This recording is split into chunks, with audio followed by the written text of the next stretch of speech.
শীতকাল চলে আসার সাথে সাথেই কিন্তু বাজারে হরেক রকমের শাকসবজির মেলা বসে গিয়েছে। আর তার মধ্যে থেকে আজকে নিয়ে আসলাম আমার সবচেয়ে পছন্দের একটা শাক, সেটা হচ্ছে পালং শাক।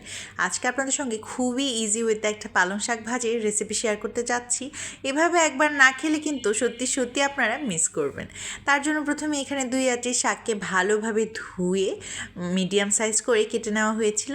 শাকগুলো খুবই ফ্রেশ ছিল আর দেখতেও কি সুন্দর লাগছে, তাই না?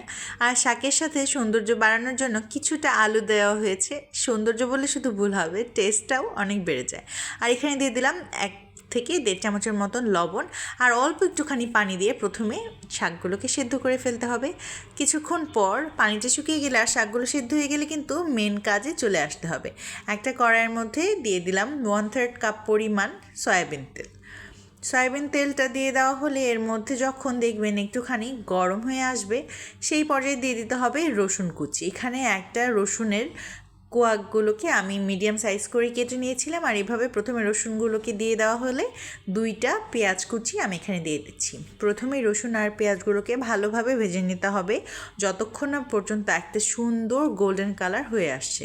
আর এখানে কিন্তু আমি দিয়ে দিচ্ছি কয়েকটা কাঁচামরিচ। আজকে আমি এখানে 3টে কাঁচামরিচ ইউজ করছি। এবারে প্রথমে কিছুক্ষণ সময় ধরে এগুলোকে ভেজে নিতে হবে। আমার কাছে সবজির চেয়ে শাক খেতে বেশি ভালো লাগে। আপনারা কোন দলে আছেন, শাকের দলে নাকি সবজির দলে? দ্রুত কমেন্ট করে জানিয়ে দিতে পারেন। ভালোভাবে একটুখানি নেড়ে চেড়ে দিচ্ছিলাম।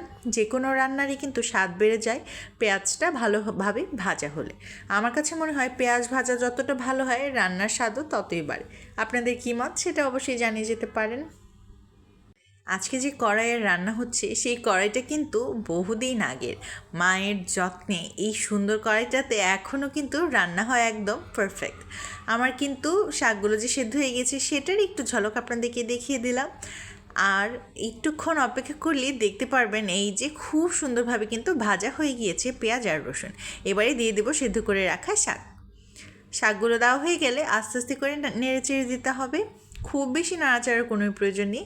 শাকটাও যেহেতু সেদ্ধ হয়ে গিয়েছে, মাত্র 4 থেকে 5 মিনিট কিন্তু চুলায় রাখলেই এই শাক একদম কমপ্লিট হয়ে যাবে রান্না করা।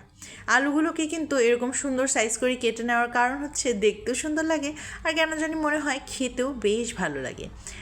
মজাদার শাক কিন্তু প্রায় হয়ে এসেছে। গরম ভাতের সঙ্গে যদি শুধু এই শাকটা পাওয়া যায় তাহলে আর কিছুই চাই না। পালং শাক তো যেভাবে রান্না করা হোক না কেন খেতে ভীষণ ভালো লাগে। এই তো আমার শাক হয়ে এসেছে, এবার এটাকে নামিয়ে ফেলার পালা। গরম গরম শাক আর সাথে আছে রৌদ্রোর ছায়া।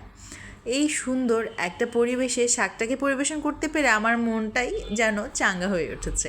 আজ তবে এই পর্যন্তই। সবাই ভালো থাকবেন, সুস্থ থাকবেন। রেসিপিটি ভালো লাগলে লাইক কমেন্টের পাশাপাশি একটা শেয়ার করে ফেলতে পারেন। ধন্যবাদ।